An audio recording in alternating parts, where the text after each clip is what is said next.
Okay, we've got quite the workout today. It's called Dirty 30, and there are, I believe, 11 different stations. Some of them do repeat, so take that in mind. This is probably a good one if you need to jot or write this down to make sure that you are doing them all in order. But it's going to be 30 reps of all of the following movements, and you're just going to keep going down the list. We've got air squats, push-ups, sit-ups, lunges, 15 per side, Pike Push Ups, forward facing hop overs. You may also do box jumps if you have a box available instead of the hop overs. Air squats again, elbow to plank push ups, V-ups, lunges again, and then of course we finish with 30 burpees. So let's just really quickly go over each of these movements and any different scaling options as well. There will be a 18-minute time cap on this workout. Okay, so you have 18 minutes to get as far as you can for all 330 reps. All right, let's go ahead and start with, let me put this back here, air squats. Very basic. Standard is getting the hip crease below the knee and then a full extension at the top. I find it very helpful to bring the arms upwards in front to make sure my chest is staying upright. Usually if your arms are down, then your chest follows your arms. So if you raise your arms up, that usually keeps your chest upright on the way down the squat. And then I usually push the arms down, kind of like pumping the arms down to get a little bit of momentum to drive the hips through. So air squats, again, just 30 of them. You don't want to go through each of them too fast. We did try to alternate leg with arm movements. So once you're done with the leg movement, usually you go to like an arm movement or an ab movement. So you can kind of go a little bit harder on each movement, knowing that the next one you'll get a little bit of rest for your legs because you're going to do push-ups and etc. Next we've got push-ups. So you can do this knee push-up as your scaling option. So you can come on the knees and then making sure that your elbows are coming back. So I usually take the pits of my elbows and try to twist them forward. So we're retracting the shoulder back, pinching the shoulder blades, and allowing the chest to lead forward. I usually look a few inches in front rather than at the floor, because usually if your head and your chin is tucked in, then you're not really retracting the shoulder blades too much. Your forehead's gonna hit the ground first, so you wanna make sure that you're pinching the shoulder blades back, look a couple inches ahead so your chin is a little bit out of the way, and your chest can touch the ground first. If you are going to do full RX push-ups, chest to the floor, and then full extension at the top, making sure to lower everything at the same time. You may also, if you're kind of in a hybrid, lower and then come up through the knees, lower and then come up through the knees, kind of like a warm push-up. You still get a little bit out of that, although in the end, like your core isn't really staying engaged through the warm push-up, but it is an option up from just doing knee push-ups. Next we have sit-ups. So sit-ups, I'm not going to demonstrate them more than like one or two.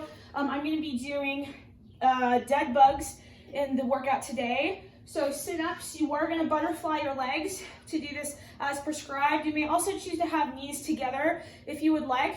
The only reason why we butterfly the legs is it allows your torso to come through a little bit better, as it allows you to flex at the hips. Usually when your knees are tucked in, your spine has to curve around your legs a little bit more. So usually butterflying the legs, keeping your feet together, allows for your torso to come through with that flat back. So you're gonna have shoulder blades to the ground. So you're gonna lean back, touch your shoulder blades to the ground, and then when you come up and through, your shoulders should stack over the hips. You're not just aiming to touch your toes. You wanna make sure that your sternum is in line with your shoulders and your hips as well. Okay, so that makes sure that your core is doing all the work, that you're not just flexing your back to come up to the front, but you're allowing your chest to come through, you're punching your arms through. So dead bugs, I'm gonna go ahead and show those if you would rather do those instead of sit-ups.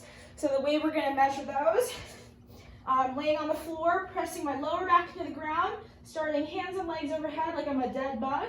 I'm basically gonna reach opposite arm, opposite leg back, and that's one, and then that's two.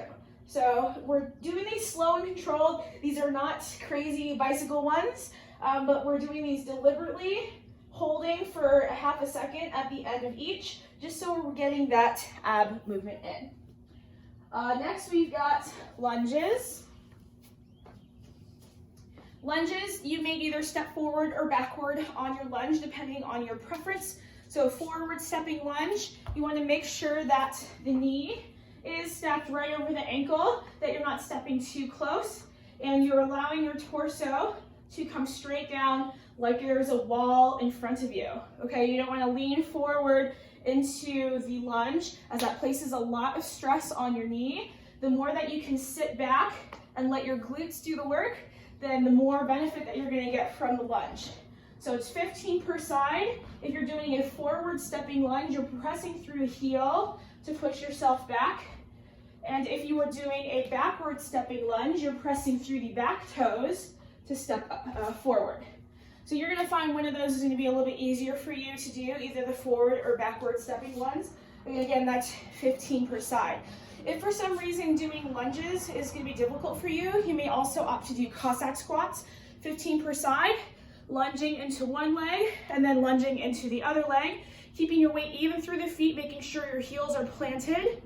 And this can be a scaling option for lunges. Next, we've got Pike Push Ups. So we are throwing a different couple variations of push-ups here so that we're not always doing the chest facing one, but we are doing the more back focused one. So in our Pike Push-Up, our goal is to get the crown of the head towards the floor instead of facing the floor. So we're gonna do these from a downward dog position. And you're gonna start with your head in line with the arms. So that means that your head is past your arms, your ears are past your arms in the top of the push-up. And then you're gonna lower the crown of your head down and pressing your head back through the window, ears past your arms to finish the rep. Okay, you're gonna feel a lot of this in your triceps, and you wanna make sure that the elbows are retracted back and not turning outwards. So again, we're retracting the shoulder back in order to go into the push-up. You don't want to have the elbows out, so you don't want to have too much weight on the outer edges of your hand. We've got forward facing hop over. So for this one, you'll need some kind of like object or thing in order to like perhaps a line. So I've got a line here at the bottom of my garage. So basically you're gonna face the object instead of going sideways, facing forward, 2 foot hop, 2 foot hop, 2 foot hop. Okay, so these are 2 feet hops. We've got air squats next. And by the way, if the 2 foot hop is gonna be too much for you, you may also opt to do something called fast feet. If you have any kind of object in front of you, you may opt to do 15 per side fast feet as a scaling option. We've got another set of air squats. So those do come back. Elbow to plank push-up. You may opt to do these on your knees or in a full plank position. So basically what you're gonna do, setting your hips in line. So make sure in all of these that your butt's not sticking up. You don't want your hip crease to be too elevated. You do wanna make sure that your hips are extended when you're going into that plank so that you're really working your core. So you're going down to the elbows and then back up, and that's 1 rep. Down to the elbows, and that's 2 reps. If you're doing these from the feet, 3 and 4. There is no requirement to alternate arms, although I do recommend alternating so that it's not just your left one going down all the time, that you're getting a little bit of symmetry throughout your elbow to plank push-ups. And make sure you have a yoga mat for these. If you're doing it on a really rough carpeted surface, that can really get abrasive on the bottom of your elbows. So I've got a yoga mat here. We've got V-ups. So V-ups are gonna be our substitute kind of for like toes to bar. We're bringing both hands up to both feet. So each time you must come to a full laying position on the ground. And then when you extend, you're gonna try to tap your feet or your hands to your feet and then lay back down on the ground, hands to feet, lay back down. Scaling options, you can alternate and do 1 leg at a time. So hands and feet on the ground, alternate, bringing 1 hand and 1 foot upwards, and alternating rather than doing 2 feet and 2 hands.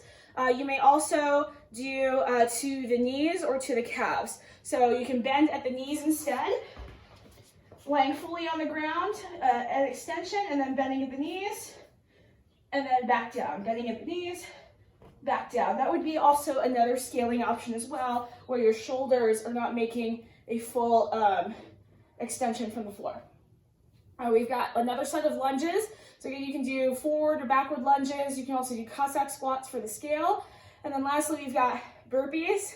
What a way to end the workout. So burpees, full chest contact to the floor. You may step back. I would probably step back on the majority of these. You may also hop 2 feet back at the same time, but really all you're doing is trying to get your chest to the floor. So I end up doing more of like a knee push-up to the floor, a knee push-up upwards, and then I'll jump my feet wide to allow space for my torso to come between the legs. Jumping narrow is fine if you have the hamstring flexibility to accommodate that, but often if you are up on your toes and you're jumping up here, it's not as efficient. So you want to land with flat feet. So the wider you jump your feet, think like sumo stance. So you're basically jumping up to a sumo stance and then finishing your jumping jack. And then back down, knee push up, jump wide, and a jumping jack. So that's kind of a more scaling option for the burpee. Obviously, if you are very proficient at burpees, you'll be hopping down a little bit faster. Though it's the end of the workout, you're probably going to be pretty slow anyways. Okay, so again, it should give you an 18-minute time cap. It's a lot of stuff to go through. So, yeah, let's get going.